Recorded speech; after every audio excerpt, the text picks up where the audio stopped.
예, 여러분 안녕하십니까. 예, 공무원 자원급제 소방직과정 한국사 계속 진행하도록 하겠습니다. 오늘은 페이지 31조 국가의 형성장부터 시작을 하죠. 지난 시간에 이제 보신 거 복습을 다 하셨는지 모르겠지만, 좋은 교재와 좋은 강사가 어우러지면 좋은 효과가 나타난다는 거 여러분 아실 거 아니에요? 느끼셨나요? 자, 일단, 이제 국가형성장 들어가기 전에 청동기잖아요. 이게 우리 그 유물로 따지면 이렇게 생각하시면 됩니다. 여기 보시면, 일단 우리가 이제 청동기라고 하는 유물, 보통 청동기 시대 이렇게 가죠. 이 얘기는 지배와 피지배가 형성이 됐다는 것을 의미할 뿐만 아니라 이것은 국가가 형성이 됐다는 것을 의미하고요. 초기 형태의 국가입니다. 국가 형성은 또 마찬가지로 우리나라 최초의 국가라고 일컬어지는 고조선 형성과 다 같은 이야기를 한다는 것이죠. 그러니까 거기 나와 있는 이야기들은 거기 나와 있는 이야기들은 전부 다 같은 이야기다. 이렇게 정리를 요 위에 하시고, 이제 책을 편집할 때 보면은 어느 이론서든 마찬가지지만, 유물은 유물대로 정리하는 수밖에 없죠. 유물 얘기하다가 뭐 이렇게 하고 막 다른 거 얘기하면 헷갈리잖아요. 그래서 유물은 유물대로 뭐 이렇게 하다 보니까 마치 장을 나누는 것처럼 돼 있는데, 사실은 다 국가의 형성이라고 하는 청동기 시대를 묶어서 하는 것이다. 이렇게 기억을 하시면 좋겠습니다. 그래서 거기 1번 제목을 이제 청동기 초기철기 시대, 그리고 청동기 보급 이렇게 얘기해 놨잖아요. 그러니까 이제 일단 유물의 번청 과정 아마 여기다 할 거고, 그 다음에 이제 국가로서의 발전 과정 이렇게 하는데, 이렇게 매치를 시키면 되겠죠. 여러분이 같이. 자, 천천히 한번 만들어 가 볼게요. 청동기 보급입니다. 그 1번의 기원은 매우 중요해요. 별표 3개. 왜냐하면요, 이게 이제 학자들 간에 논란이 많이 되고 있지만, 어쨌든 시험 문제에서는 이 구조를 그대로 많이 베껴서 내고 있기 때문에 선택지 같은 경우에도 나올 수도 있고요. 그래서 꼭 좀 기억하십시오. 읽어보죠. 기원전 2000년경 요령지방에서, 요령은 만주지역, 요하라는 강 유역입니다.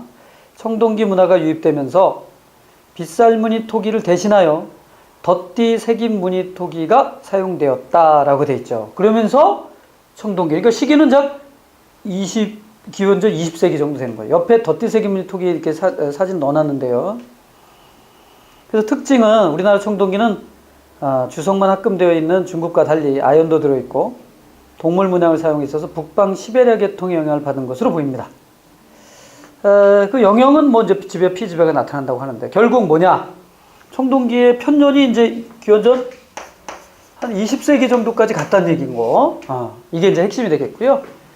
그 다음에 뭐 덧띠 새김 무늬 토기 또는 새김 덧띠 무늬 토기라는데 이거 뭐 외울 필요 없고요. 이렇게 이런 청동기 토기의 특징은 나중에도 보겠습니다만은 무늬가 없다는 특징을 갖고 있거든요. 그래서 덧띠 새김 무늬 토기. 그럼 덧띠 새김 무늬 나오면은 청동기구나 이렇게 기억하는 게 좋겠죠. 그 다음에 일단 청동기 시대에 거기 유적들이 나오는데요. 아까도 봤지만 유적이 다 나오죠. 너무 많습니다. 청동기 유적도. 하지만 대표적인 몇 개가 있으니까 잠깐 보도록 하죠. 거기 청동기 시대 유적지는 요령, 길림을 포함하는 만주지방과 한반도에 폭넓게 분포되어 있다고 분명히 좀 얘기했어요. 그 중에 평북 의주 미송리라는 동굴에서 1950년 미송리식 토기가 발견됩니다. 미송리식 토기는 좀 이따 하겠습니다. 그 다음에 여주 흔남리에서는 타나미가 발견돼요. 벼농사가 시작이 되었다는 거죠. 그래서 우리가 지배 피지배와 관련해서도 이제 얘기할 수 있는 게 벼농사. 벼농사가 있었다. 그래서 이제 여주 흔남리의 벼농사, 타나미. 그 다음에 이제 부여 송국유적 많이 얘기하거든요. 송국유적은 좀 별표 3개 하십시오. 거기서 타나미, 반달돌깔, 홈자개, 붉은간 토기, 송국리식 토기 뭐 여러 가지가 나왔는데, 그래서 송국리 같은 거, 송국리 유적에서가 대표적이다. 그 다음에 울산 검단리 유적에서는 집단 죽어진 환호가 나타났다. 오른쪽에 사진 보이잖아요. 그 원을 이렇게 제가 그려놨는데 환호를 이렇게 그렸잖아요. 지배와 피지배. 환호를 왜 놨어? 방어시설이잖아요. 그러니까 지배와 피지배를 나타내는 것이죠. 환호. 환호 유적 같은 것도 우리가 볼 수 있어요. 네. 자, 그래서 일단은 뭐 청동기 시대 유적을 해서 우리가 그 정도 우리가 정리를 해놨는데, 보니까 뭐 송궁리라든가 흔암리라든가 송궁리라든가 검단리 정도, 이 정도 이렇게 정리하시면 되겠죠. 그것의 의미 정도를 정리하시면 되는데, 밑에 자료를 보면 이 청동기 시대의 거성 문화가 되죠.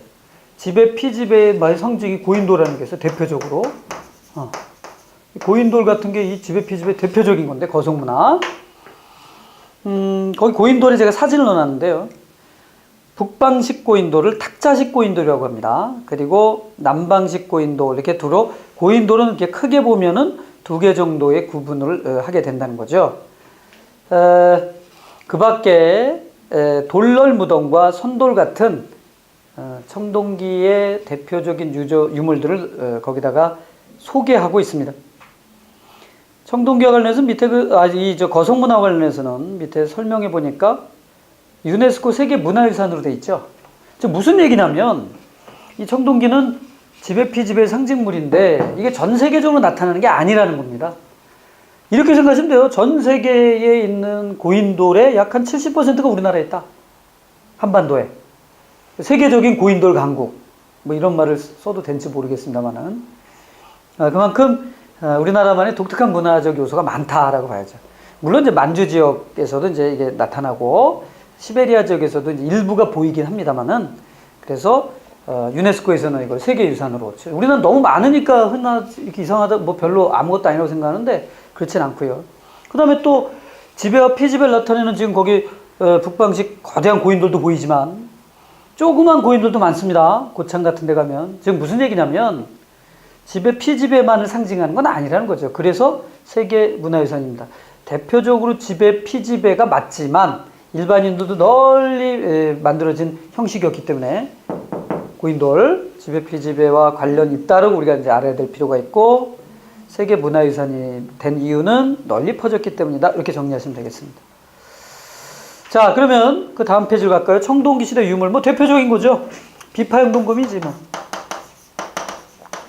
너무 유명하죠. 비파형 동검은 너무 유명한데, 밑에 비파형 동검, 밑에 보시면 그 비파형 동검 사진 보이죠? 그리고 32쪽에 보게 되면 위에 보면은 거기 1번 동그라미 1번 비파형 동검과 거친무늬 거울을 제가 같이 묶어놨는데요. 그 다음에 거기 기억 보죠. 북방식 고인돌, 미송식 토기와 함께 고조선의 세력 범위와 일치하고 있어 고조선의 영역을 확인시켜주는 유물이다. 그래서 대표적으로 고조선과 관련돼서 비파형 동검을 많이 얘기한다. 여러분 미리 우리가 좀 보자면요. 설명을 좀 하자면 38쪽 잠깐 펴시기 바랍니다. 38쪽 날개 부분에 보면 고조선의 세력 범위와 관련된 지도를 하나 넣어놨습니다. 거기 지금 표시된 지역이 이제 동이족 분포 범위가 좀 약하게 보인 거고, 그 다음에 이제 좀 한반도 쪽으로 가면 이렇게 좀 색이 좀 갈라지죠. 거기서 지금 막 표시되어 있는 게 다 비파형 동검 같은 거거든요. 이렇게 생각하면 돼요.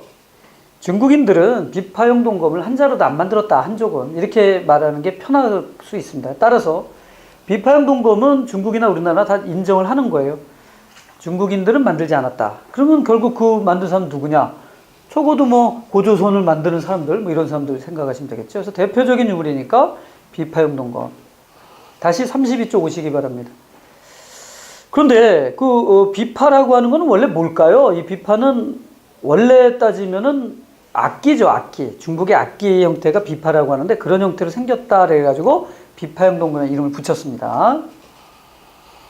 그 다음에 농기구 보세요. 위에 여전히 반달돌칼, 박개날도끼, 홈자기 등의 석기를 썼다라고 그랬어요. 벼농사와 관련해서 우리가 반달돌칼이라고 하는 걸 쓴다는 거죠. 그러니까 헷갈리지 말아야 될 게 밑에 반달돌칼 보이죠? 홈자기도 보이고 박기날 도끼 다 넣어놨습니다. 이런 것들이 분명히 우리 신석기 시대 농경 굴지구가 기억이 나는데 그거보다 훨씬 정교화된 거거든요. 그러니까 아니 농기구가 청동기인데 청동기를 안 만들었구나. 이게 핵심이란 거죠. 자, 그래서 거기 보시게 되면 반달돌칼 같은 거는 손을 이렇게 잡고서요. 벼농사를 하는 걸로 우리가 볼 수도 있습니다. 대표적 유적이죠. 유물이죠. 예. 반달돌과 헷갈리지 마세요. 신석기가 아니라 청동기라는 거 기억하십시오. 밑에 홈작이라고 하는 건요. 그 말 그대로 홈을 팠잖아요. 그 옆에 밑에 홈 판 부분 보이잖아요. 깎인 부분 거기다 나무를 대고 농기구로 썼던 것입니다. 묶어가지고. 뭐 박해날 도끼에 대해서는 여러 가지 뭐 설이 있는데 이거는 뭐 어떻게 썼는지는 모르겠어요. 학자들 간의 의견이 분분합니다. 자, 그 다음에 거기 자료에 보면 농경문이 청동기가 이 청동기 시대에 농사를 나타내주는 대표적 유물이잖아요. 제가 참고로 넣어놨는데 이게 대전에서 발견됐는데요. 사람 얼굴 어른 손바닥, 제 손바닥만 하거든요. 그 손바닥만 한 것에 그 1번이라고 표시되어 있는 그 옆에 부분을 확대해 놓는데 사람이 지금 뭐 이렇게 들고 농사 짓는 그런 문양이 들어가 있습니다. 그래서 청동기 시대 대표적인 아주 농경문이 청동기가 되겠죠. 그리고 거기 있는 비판동과 함께 소거한 거친무늬 거울은요, 신분의 상징이잖아요. 거울은 아마 빛을 반사할 때 태양을 상징했던 것 같고 신분의 상징이다. 우리가 이렇게 볼 수 있습니다. 네. 그 다음에 이제 33쪽 가니까 토기가 있죠. 근데 이 토기와 관련해서는 대표적으로 이제 미송리식 토기 우리 많이 얘기하잖아요. 아까도 얘기했지만 그런데 조금 이건 뭐 기본이고요. 청동기 시대 미송리식 토기 기본인데 그 33쪽 토기에 대해서 제가 뭐라고 써놨어요. 대체로 무늬가 없다 이렇게 얘기했잖아요. 그래서 거기 자료들이 쫙 나오는데요. 이거 다 외울 필요 없습니다, 여러분. 이 청동기 시대의 토기의 종류는 확인된 것만 100종류가 넘어요. 정보하는 사람들만 해도. 엄청 많아요, 지역마다. 그런데 대체로 무늬가 없기 때문에 무늬 없는 토기를 민무늬 토기라고 하는 거죠. 그래서 대체적으로 민무늬다 이렇게 얘기하는 겁니다. 그 중에 미송리식 토기가 아주 대표적이잖아요. 기원전 8세기 정도인데 이때 미송리식 토기가 발견됐다는 것은 고조선의 세력범위의 일치한다 아까 얘기했잖아요. 예, 그래서 대부분 아주 미송리식 토기 대표적이고요. 그 다음에 오른쪽에 이제 가서 보면 송국리식 토기, 송국리 유적이 당연히 청동기 유적이니까 송국리 토기가 있을 거고, 가지무늬 토기, 옆에 보니까 붉은 간토기가 있는데 이건 별표 3개 아시죠? 이건 가끔 물어봐요. 붉은 간토기. 그러니까 토기에다가 녹 같은 거를 이렇게 해가지고 막 문질러 가지고 붉은색으로 보이게 한 거거든요. 부장품, 아까 고인돌 봤잖아요. 고인돌 또는 돌널 무덤 봤잖아요. 그 고인돌과 돌널 무덤의 부장품으로 나와요. 그래서 미송리식 토기, 송국리식 토기, 붉은 간토기 이런 것들이 나오면 아이고 청동기 시대구나 이렇게 정리하시면 좋겠습니다. 밑에 설명은 다 돼 있으니까 여러분 설명 다시 한번 읽어보시면 되겠고요. 이런 상태에서 자 철기가 전래됩니다. 철기의 전래 이렇게 되죠. 기원전 BC 5세기가 되겠죠. 철기가 들어온 걸 우리가 보통 편년으로 한 5세기 봅니다. 그래서 밑에 33쪽에 보면 철기의 사용, 그래서 기원전 5세기경 중국 계통의 철기 유입 이렇게 돼 있죠. 이 시기를 청동기와 초기 철기 시대라고 합니다. 언제까지가 청동기고 언제가 철기입니까? 그걸 칼로 나눌 수는 없잖아요. 뭐 청동기가 들어왔다고 버리고 그런 건 아니잖아요. 그래서 보통 청동기와 초기 철기 시대라고 얘기합니다. 다만 기억하실 것은 철기는 어디서 왔다고요? 중국입니다. 중국. 철기의 영향은 이제 중국으로부터 전래가 됐다. 반면에 비파용 동검은 중국과는 관계가 없다 그랬어요. 북방 시베리아 계통이라고 그랬죠. 예, 그걸 좀 기억하시고요. 그럼 이 철기가 들어오면서 나타나는 유물의 변화가 있어요. 그 철기가 들어오면서의 변화들 한번 볼까요?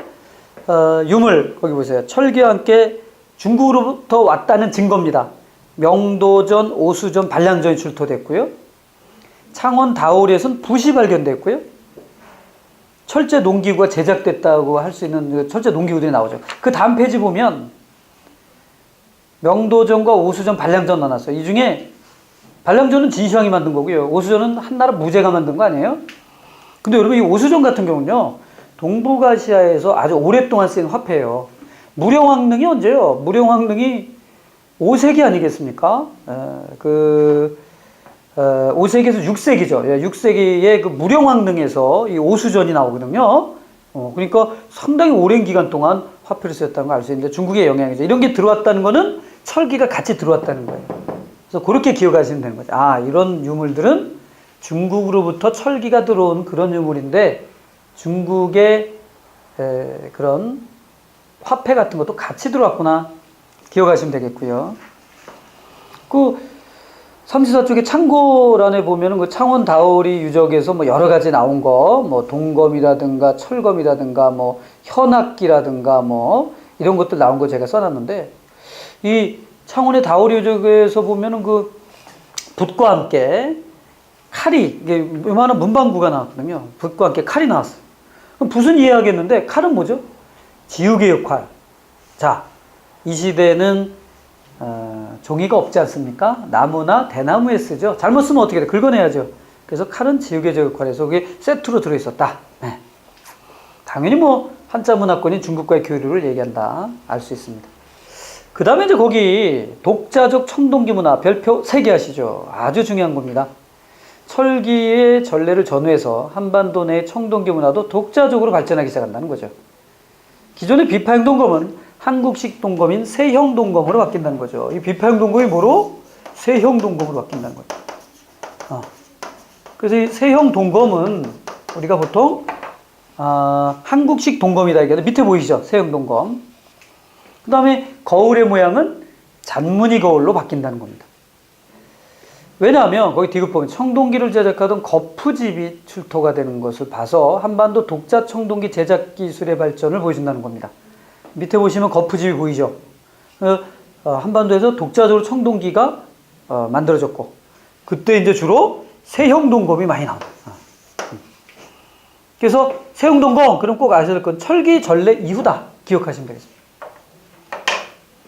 아직 철기가 본격적으로 들어온 건 아니죠. 그만큼 청동기가 더 발달하는 겁니다. 예. 그럼 이 청동기 초기 철기 시대 무덤은 어떠냐? 무덤과 토기가 나오는데, 밑에 덧띠 토기와 검은 간토기라고 나오는데, 밑에 그 자료에 보면은 검은 간토기가 있어요. 이걸 별표하십시오. 우리 아까 청동기 시대 토기가 뭐가 있었어요? 붉은 간토기가 있었잖아요. 철기 시대는 검은 간토기입니다. 검은 간토기. 보이죠? 사실 많은 이론서에서, 여러분 다른 이론서 본 적이 있는지 모르겠지만 이런 것들을 다 얘기는 해요. 그런데 사실 사진 안 넣어놓습니다. 그러니까 잘 모르죠. 잊어버렸다 깜빡 외우는데 이게 뭐 연상이 안 되니까. 그래서 저는 사진 넣어놨잖아요. 여러분 사진 잘 보시고 기억하세요. 훨씬 좋죠? 예. 그 다음에 무덤 양식인데요. 청동기 시대는 무덤이 고인돌아네요. 뭐 고인돌하고 이제 돌널 무덤 보통 얘기를 했는데, 철기 시대로 오면서는요, 거기 널무덤과 동무덤. 그래서 이 시기대 오게 되면은 널무덤. 그 다음에 널무덤은 뭐 그렇다 치고, 제일 중요한 게 동무덤 같은 게 나옵니다. 동무덤은 좀 알아두셔야 돼요.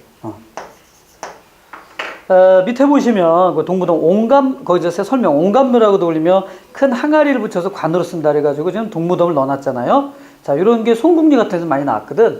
그래서 철기가 전래된 시기에 보통. 그래서 35쪽에는요, 한눈에 보기에 선사시대 무덤 양식을 정리해놨는데, 소방직을 준비하는 여러분은 굳이 외울 필요는 없습니다.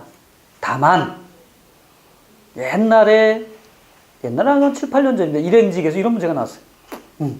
이걸 구분하라고 나와가지고 수험생들을 아주 경악시킨 그런 내용이 있었습니다. 대략 보자면요, 청동기 시대 초기에는 돌무지 무덤, 고인돌, 돌로 무덤. 아까 고인돌, 돌로 무덤 이렇게 나눠졌죠? 네, 그게 핵심이고, 무덤이고, 그 다음에 청동기 후기와 초기 철기 시대는 동무덤. 여기 나왔죠? 동무덤? 네, 동무덤이다. 그 다음에 점차 철기가 많아지면서 운무덤으로 간다. 운무덤의 종류가 여러 개가 있어요. 그 중에 우리가 아까 널무덤이란 거 얘기했죠? 널무덤 목관묘를 얘기하는데요. 널무덤도 운무덤에 속하는 것이다.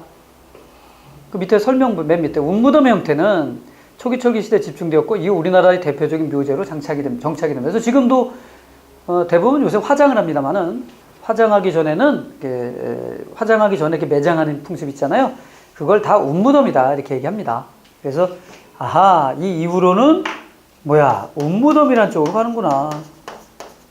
그러면 되죠 뭐.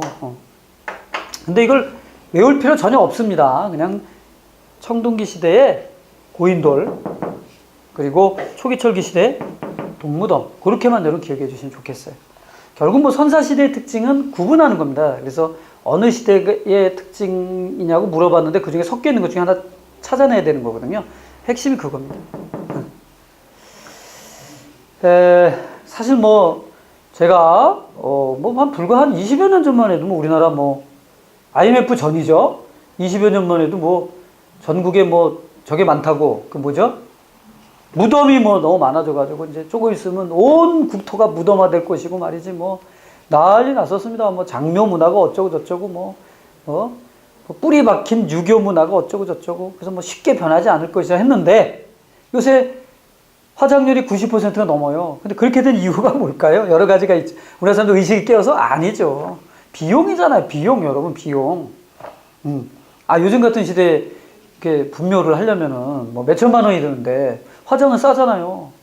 우리나라의 수천 년 내려오던 전통을 경제가 해결하는 거예요. 대단한 거죠. 예. 그걸 뭐 20년 전에 그 걱정하던 사람들 다 어디로 갔나?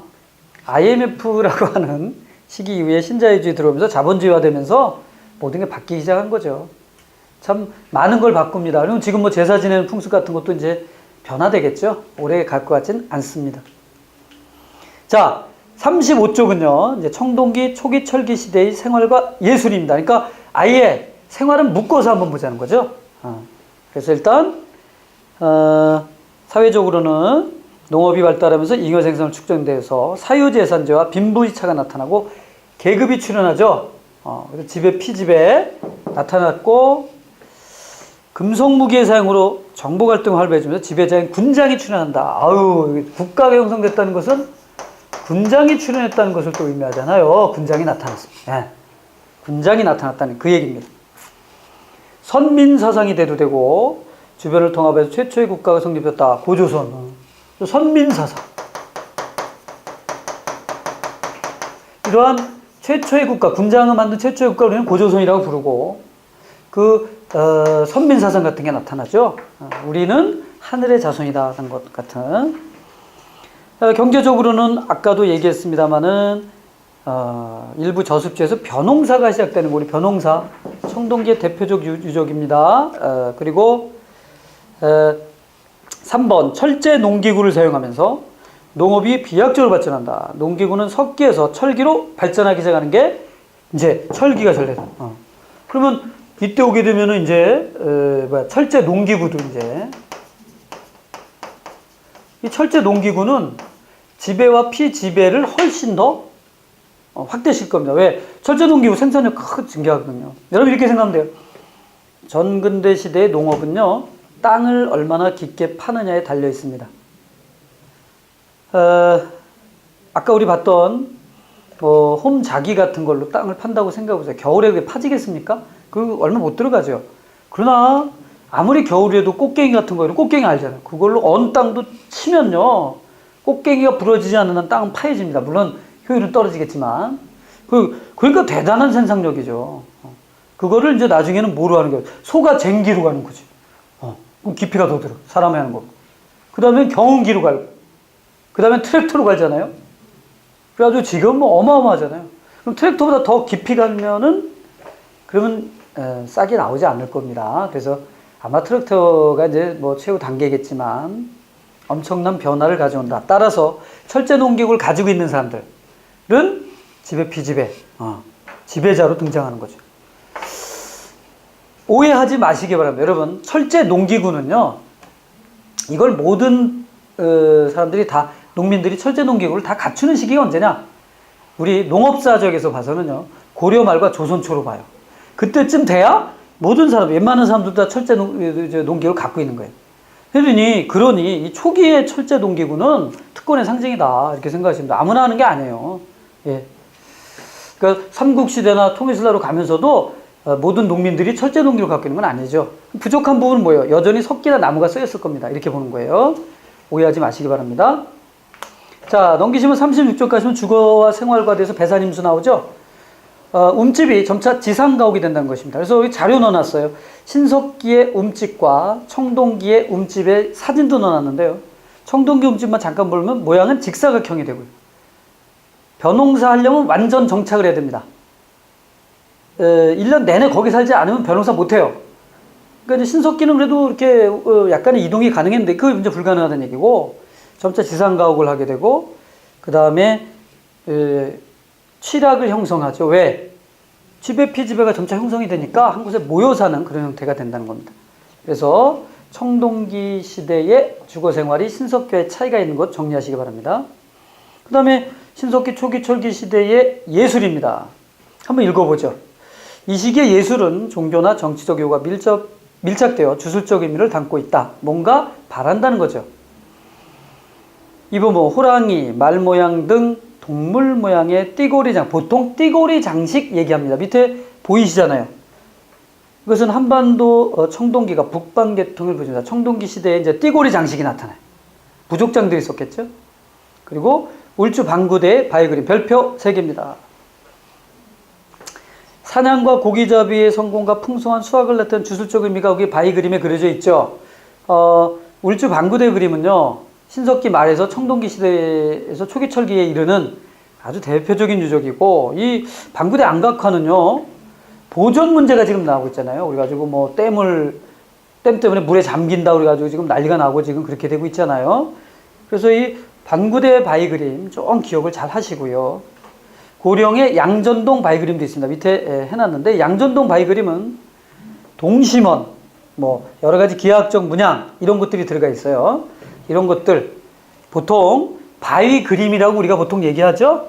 이 바위 그림은 청동기와 초기 철기 시대, 특히 청동기 시대에 해당이 되는 것들이 바위 그림이 많다.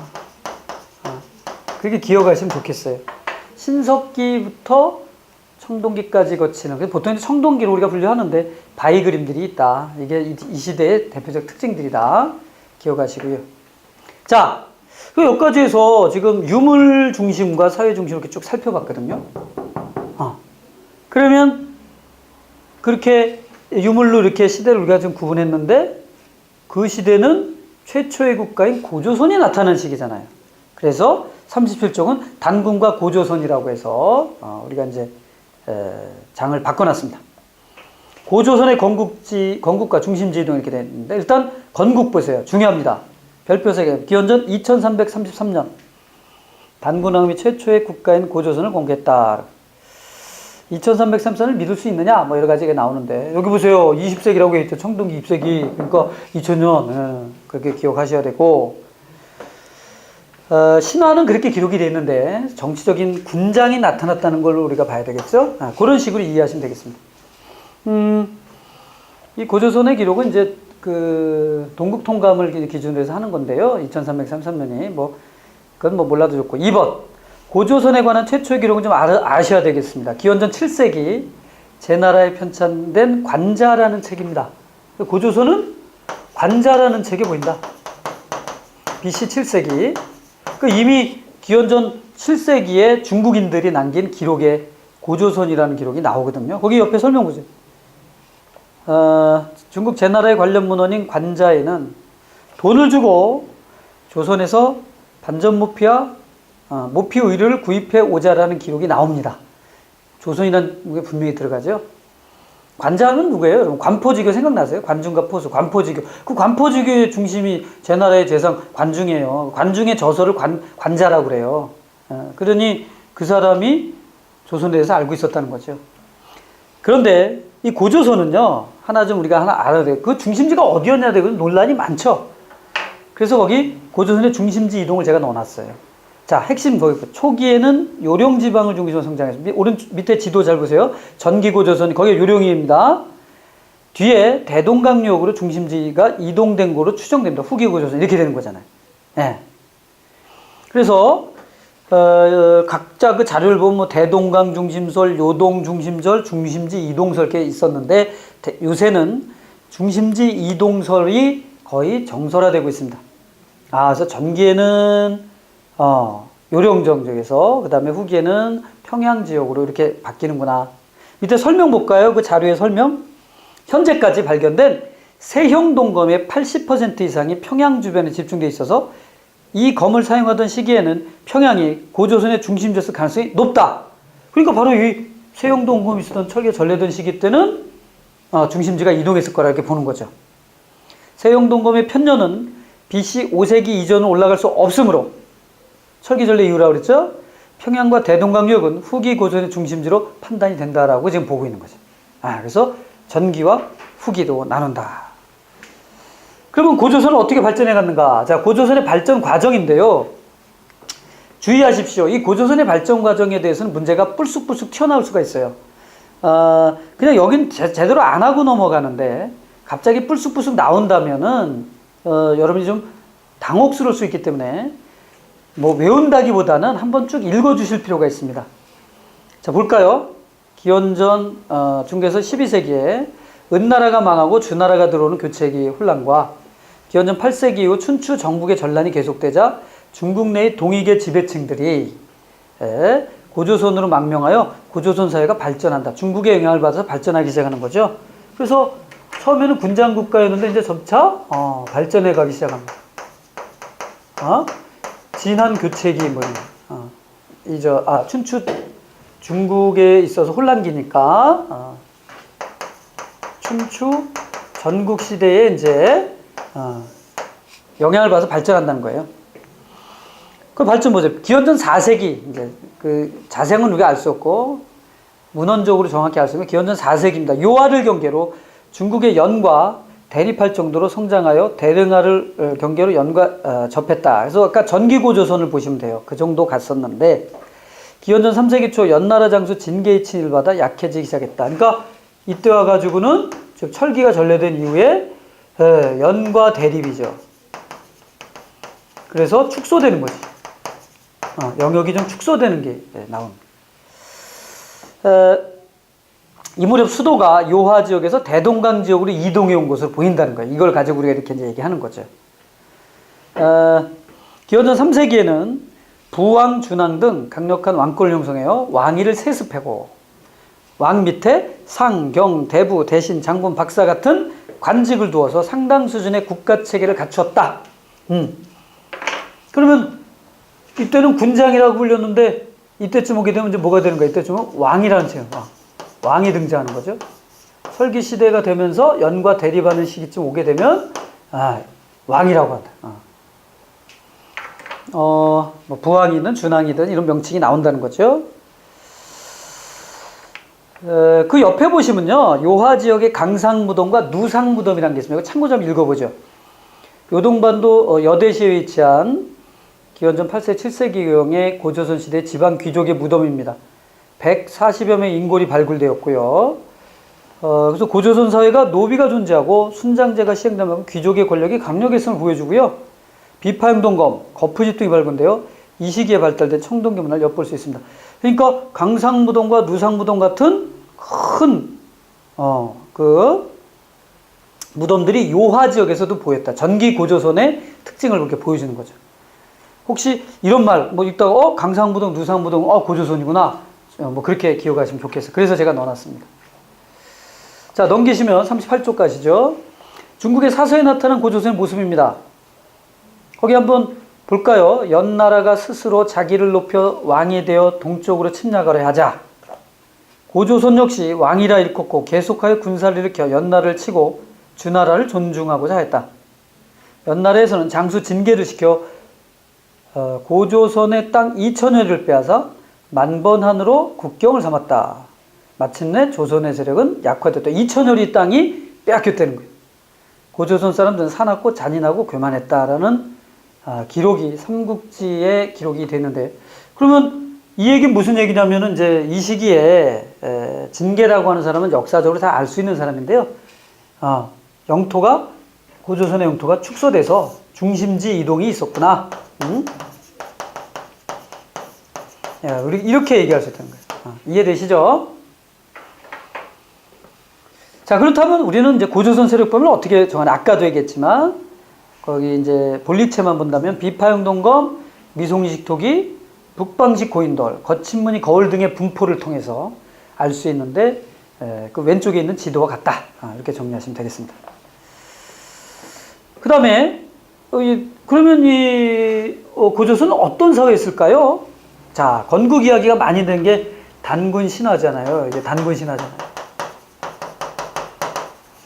단군 신화를 통해서 우리가 여러 가지를 알아볼 수가 있습니다. 출전은요, 고조선의 건국에 대한 역사적 사실은 삼국유사가 최초입니다. 별표 3개. 1281년경, 고려시대 가서 다시 얘기하죠. 1281년경 이련스님이 쓴 삼국유사에 처음으로 기록이 되어 있습니다. 그 밑에 사료를 넣어놨어요. 고조선의 건국 이야기 모르시는 분, 오늘 처음 들었다. 손 들어주세요. 그러면 여러분은 여진족과도 다를 바가 없는 거죠. 생긴 게 똑같은데, 단군신화도 모른다. 모를 수도 있어요. 난 그렇다고 봐요. 단군신화 모를 수도 있는데요. 그러면 자신이 여진족과 다르지 않다는 사실을 인식하시면 되겠습니다. 여진족도 단군신화 알 수도 있는데, 고조선의 건국 이야기를 쭉 보시면 되는데, 거기 단군신화에 담긴 의미 몇 가지만 정리합시다. 선민사상 아까 있고, 2번에 보면 농경사회라는 걸 우리가 증거로 볼 수 있어요. 위에 있는 줄춤배 부분 같이 보시면 되겠습니다. 거기 2번에 환웅은 풍배구사 운사를 거느리고 곡식, 수명, 질병 이렇게 해서 곡식이란 말이 나왔으니까요. 그 다음에 3번에 보면 밑에 계급사회고 홍익인간의 이념이 이상적이 아닌 실천적인 의미에 있다는 것을 보여준다. 홍익인간이라는 것을 나타냈다. 홍대에 다니는 사람이 홍익인간이라고 얘기하는데 꼭 그렇지는 않은 것 같고요. 그건 아니고요. 자, 그 다음에 거기 5번에 보면 중요한 별표 3개죠. 토테미즘이라고 해서 위에 보시면 5번이 환웅이 임시로 변하여 웅녀와 결혼하였다 이렇게 됐잖아요. 일종의 곰 토템을 보여주죠. 곰 부족과 환웅 부족의 연합에서 호랑이 부족은 제외된다는 사실을 우리가 추론해 볼 수 있고요. 그 다음에 6번에 보면은 단군 왕검이라고 했기 때문에 재정 일치 사회죠. 자, 맨 밑에 보면은 나라 이름 조선이라 했다. 자, 거기 7번, 동그라미 7번. 단군의 건국연된 여러 학설이 있습니다. 대체로 동국통감 등에 의해서 2333년에 단군의 원년으로 삼고, 단기도 이게 따르는데, 이 시기가 이제 동국통감에 보면 중국의 어느 왕 시대다라고 얘기하는데, 중국의 순임금 시대라고 얘기했거든요. 그러니까 기원전 2333년 정도 우리가 된다고 추론하거든요. 그러니까 초기에는 군장이라고 불렸어. 그런데, 나중에 단군 왕검이라고 이제 명칭을 하죠. 제사 지내는 사람과 정치 지도자가 한 사람이니까 재정일치라고 우리가 볼 수 있죠. 자, 이런 상태에서 쭉 내려오다가 어느 날, 어느 순간 왕이란 칭으로 이제 바뀌어갔을 것이다. 우리가 이렇게 얘기하는 겁니다.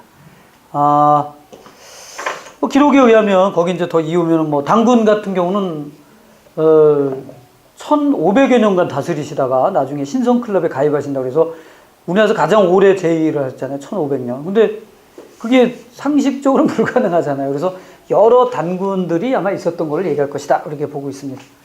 그런데 유물은 이와 같이 이제 그 시기에 비파형 동검 같은 것도 쭉 쓰여진다. 이렇게 보는 거죠. 같이 이렇게 연관을 하셔야 됩니다. 요 옆으로도. 자, 39쪽에 보시면 단군 이야기가 실려있는 역사적 문헌들, 삼국유사가 최초고요. 그 밖에 이승유의 제왕운기, 그 다음에 조선시대의 세송실록 지리지라든가 응제시주라든가 동국여지승남이라든가 동국통감에서 주로 고려 말에서 조선 초에 집중적으로 분포가 되어 있습니다.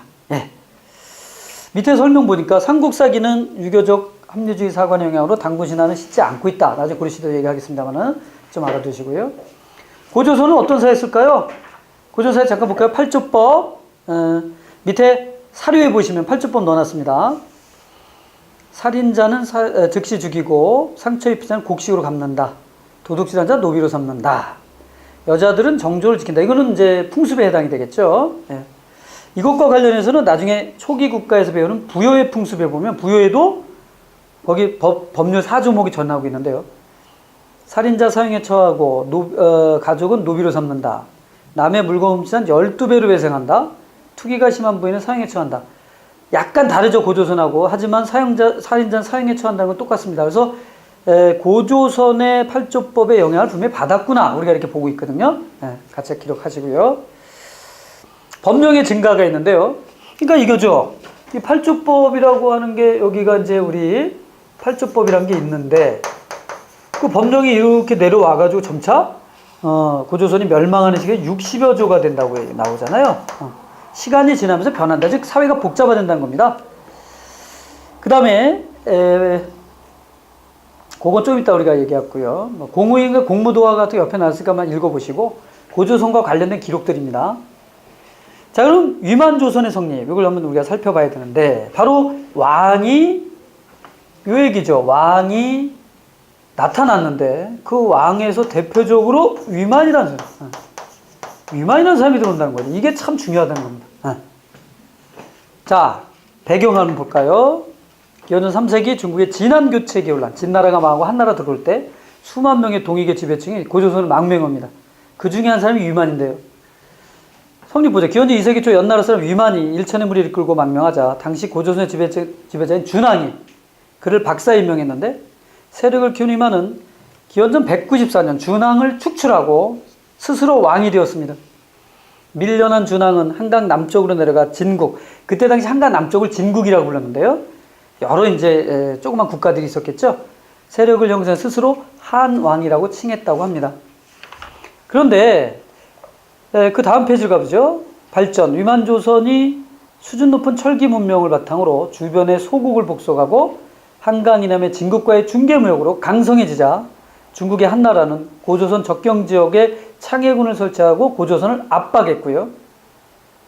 그래서 멸망, 위만의 손자인 우거왕 때 서파사건이라는 게 있는데, 옆에 보시면 서파사건이 있습니다. 고조선과 한나라와의 갈등이죠. 양국 관계가 악화되자 한무제가 5만의 군과 7천의 수군을 보내 고조선을 공격했고, 1년간 굳건히 버티던 고조선은 니계상 3이라는 사람이 우거왕을 살해하는 내분으로 왕검성이 함락되어 멸망합니다. 기원전 108년이죠.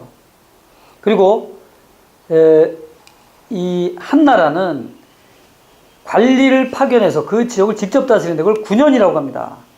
그래서 낭랑, 진번, 임든, 현도 등 4개 군을 설치하고 태수를 또 통치합니다. 토착민들은 한 군현에 대한 지속적 투쟁을 전개해서 일찌감치 군현들을 내쫓았어요. 물론 낭랑군은 오래 지속이 됩니다. 자, 그렇다면 이거를 이렇게 쭉 읽어봤는데요.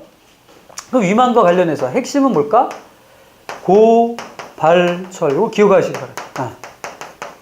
거기 아까 뭐라고 얘기했냐면 수준 높은 철기 문명이라 했죠. 위만의 성공 비결, 고도로 발달된 철기, 중국에.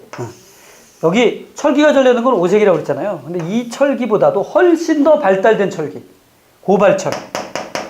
그러면 당시 준왕은 뭘 가지고 있어? 세용동공 가지고 있을 걸 추론하죠. 싸움이 안 되는 거죠. 그래서 위만을 따르는 무리들이 고도로 발달된 철기가 들어왔고, 한반도에서 이때 이제 한반도가 강성해지는, 얼마나 강성이 됐으면 한나라가 쳐들어왔겠어요. 그러니까 강성해지는 여러 이유 중에 하나가 이렇게 고도로 발달된 철기가 들어왔다. 고발철, 요걸 좀 정리하는 게 핵심이 될 것입니다. 그리고 이제 하나 분명히 얘기하지만 뭐 전쟁을 해가지고 진 게 아니라 내분으로 무너졌다는 겁니다. 전쟁으로는 계속 이겼어요. 자, 옆에 한군현에 대한 투쟁 잠깐 볼까요? 미리 한번 보죠. 한사군이 설치된 참고사항입니다. 20년이 지난 기원전 82년 진번과 임두는 토착민의 저항으로 폐지되었고, 그 관할하의 여러 현이 각각 낭랑과 현도의 귀속이 되었어요. 기원전 75년 압록강 중류에 있었던 현도군이 고구려인의 저항을 받아 만주 흥경성 지역으로 축출되어 낭랑군만 겨우 유지되었고요. 그마저도 고구려 미천왕의 공격으로 낭랑이 멸망한 게 313년입니다. 그러니까 낭랑은 상당히 오랫동안 지속이 된 거라고 봐야죠. 요동의 공손씨가 황해도 지역에 설치한 대방군도 고구려의 공격으로 역시 멸망됨으로써 한 군현은 완전히 축출됩니다. 따라서 이 한 군현의 축출에 앞장섰던 나라는 일단 고구려, 그리고 밑에서 쳐들어온 백제를 들 수 있는데요. 자, 한 군현의 의미도 좀 같이 정리를 해봤습니다. 여기까지 해서 지금 우리 청동기와 초기국가 고조선에 대해서 정리를 해봤는데요. 뭐 내용 중에 제가 다 언급한 것도 있지만 언급 안 한 것도 있잖아요. 그런 것들 여러분 좀 참고하시기 바랍니다. 자, 이번 시간은 여기까지 하도록 하겠습니다. 수고하셨습니다.